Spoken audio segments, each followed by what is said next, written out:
Epistemologia jurídica. Episteme, do grego, significa ciência, conhecimento. Epistemologia, portanto, é o estudo do conhecimento ou teoria da ciência. Ou melhor, é a análise crítica de todos os fatores que originam, informam ou condicionam o conhecimento, tais como econômicos, sociais, históricos, linguísticos e técnicos científicos, sistematizando suas relações e aplicações. Em decorrência, a epistemologia jurídica volta-se ao estudo ou análise dos fatores condicionantes que dão origem ao direito, bem como busca definir seu objeto e inter-relações. Não faz sentido buscar a origem do direito considerando apenas um indivíduo isoladamente, mesmo porque o direito se verifica como um fenômeno do grupo ou do grupamento social. Portanto, devemos investigar o surgimento do grupo.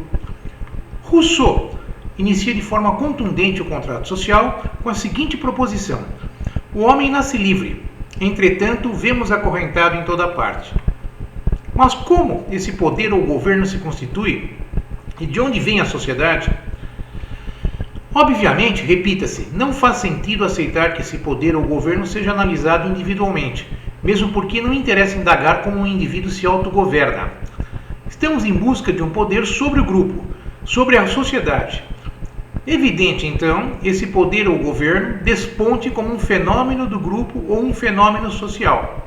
Aristóteles, na política, define que o homem é um ser gregário por natureza, homo politicus, e assim se agrupa e institui uma liderança para governar. Rousseau, Hobbes e Locke são adeptos do contratualismo. Rousseau explica a vida em sociedade como sendo fruto do estabelecimento de um contrato tacitamente aceito por cada um de nós para nos submetermos a um poder a fim de atender nossas necessidades pela convivência mútua. Hobbes, por sua vez, no Leviatã, assegura que a prova contundente da existência de um pacto entre os homens para se submeterem a um poder é a de estarem todos convivendo em sociedade, pois, caso contrário, estariam em constante conflito e guerra uns com os outros, e o fato de não estarem demonstra o contrário. Já para Stamler, neokantista e contemporâneo de Jung, o grupo, ao se formar, cria uma terceira vontade, diferenciada da de todos os indivíduos que o compõem, bem como do próprio grupo, uma vontade que os vincula, que os mantém presos, em suma, o poder ou governo. Assim, o grupo se comporta de forma diversa de cada um de seus indivíduos, manifestando uma vontade independente. Aliás, Jung já notara isso, o que denominou de inconsciente coletivo. A concepção naturalista não elucida muito a questão, pois apenas constata o que se observa, a existência de grupos sociais e a instituição de uma liderança, poder ou governo, justificando que isso decorra da própria natureza humana. Para os contratualistas, há uma espécie de aceitação tácita ou conivência individual que mantém o homem em sociedade. Os neocantistas vão mais a fundo, com a criação de uma vontade coletiva que se sobrepõe ao próprio grupo e vincula a todos. Não importa qual seja a concepção ou teoria sobre a origem da sociedade ou do grupo, se naturalista ou contratualista, pois basta que haja um grupamento social para que surja esse poder de regulação da conduta humana. O objeto do direito, portanto, é a regulação da conduta humana, e surge como um fenômeno decorrente da formação do grupamento social, como um poder que se sobrepõe a todos que constituem o grupo. Vamos usar um pouco de epistemologia, no que tange à linguagem e aprimorar os termos. Poderíamos nos valer de 3 termos: conduta, comportamento ou atividade. O primeiro tem conotações morais, o segundo psicológicas. Assim, o terceiro, atividade, parece ser o mais apropriado. Por conseguinte, o direito consiste no poder regulador da atividade humana que surge como fenômeno emergente da formação do grupo. Cabe observar que ele surge antes de qualquer conhecimento, bastando a formação de um grupo social. E como antecede qualquer conhecimento, é vazio de conteúdo, e mesmo seu objeto consiste apenas no poder genérico de regulação. Ao contrário da sociologia, economia e da ciência política, que que dependem necessariamente de uma prévia experiência social para seu surgimento e definição de seu objeto de estudo.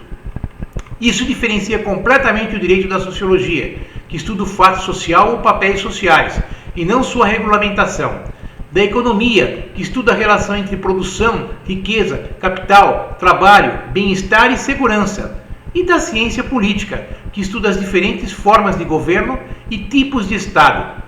O direito não necessita nem da lei, nem dos costumes, porquanto vem existir a partir da formação do grupo como uma força que se impõe para regular a atividade ou a ação humana. Surge como a censura do grupo. Portanto, a lei é posterior ao direito, sendo uma das formas de expressão do poder regulador, talvez a forma mais aprimorada. Mas a lei também não tem outro objetivo senão regular a atividade humana. Notemos a profundidade dessa assertiva.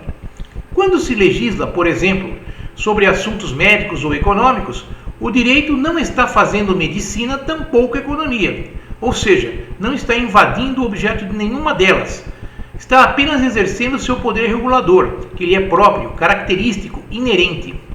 Logo, o poder regulador é amorfo, informe, e vai se moldando, amalgamando-se, tendo em vista as variações da dinâmica social e da atividade humana.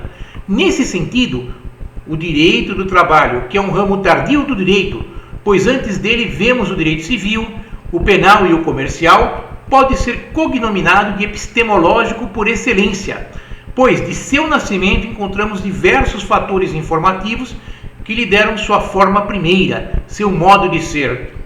Econômicos: o acúmulo de riqueza pela burguesia gerando o capital. Avanço tecnológico: a revolução industrial, com a máquina a vapor, o tear mecânico, a corrente elétrica. Sociais: a mobilização de mão de obra.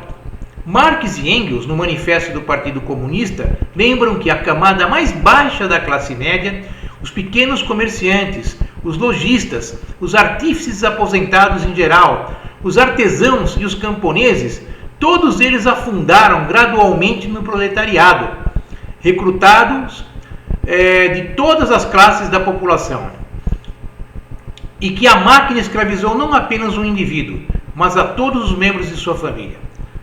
Fatores políticos: uma fase inicial liberalista, fruto da Revolução Francesa, e posterior intervencionismo estatal para conter o caos socioeconômico.